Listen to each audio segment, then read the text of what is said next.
आप देखो, आप बताना, आप बताना अपरिभाषित मान किस किस एंगल पे होता है? अपरिभाषित मान 4 एंगल पे होता है कि नहीं? tan 90 डिग्री का मान कितना? अपरिभाषित। cot 0 डिग्री का मान कितना? अपरिभाषित। cosec 0 डिग्री का मान अपरिभाषित। sec 90 डिग्री का मान अपरिभाषित। अब 0 किसका मान होता है? sin 0 डिग्री का मान 0, cos 90 डिग्री का मान 0, tan 0 डिग्री का मान 0 और cot 90 डिग्री का मान 0। कोई दिक्कत? आप बताना थीटा, जैसे होता है थीटा इसको कहते हैं एंगल। अब एंगल का मान बढ़ेगा तो साइन का मान क्या होगा?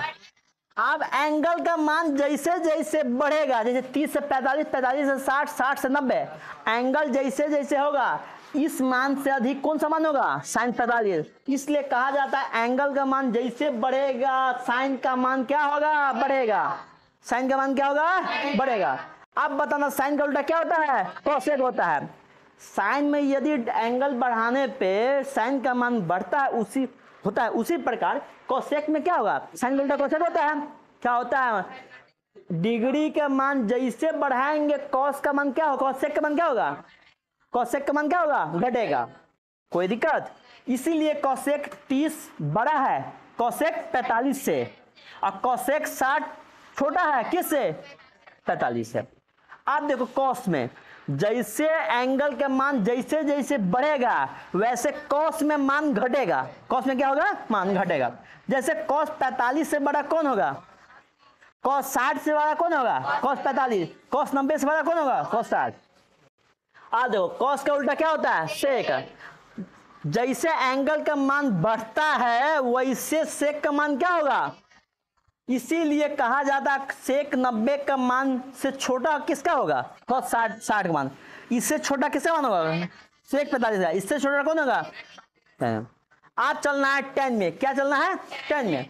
10 जैसे 10 में एंगल का मान मतलब डिग्री का मान ये थीटा का मान जैसे बढ़ेगा वैसे 10 का मान क्या होगा? बढ़ेगा। इसलिए ये कहा जाता है 10 30 से बड़ा कौन होगा? 10 45। 10 45 से बड़ा कौन होगा? 10 60 के बड़ा कौन होगा?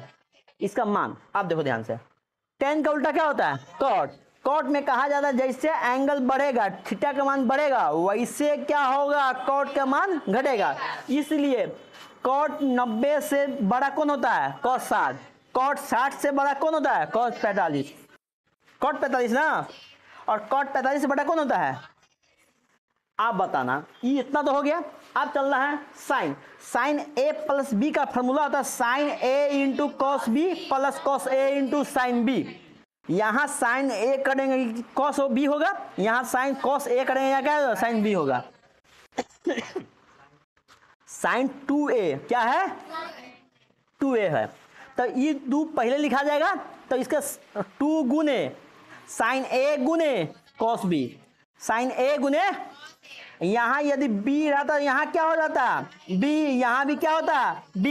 तब क्या होता? साइन 2b बराबर क्या होता? 2 sine b into cos B. कोई दिक्कत?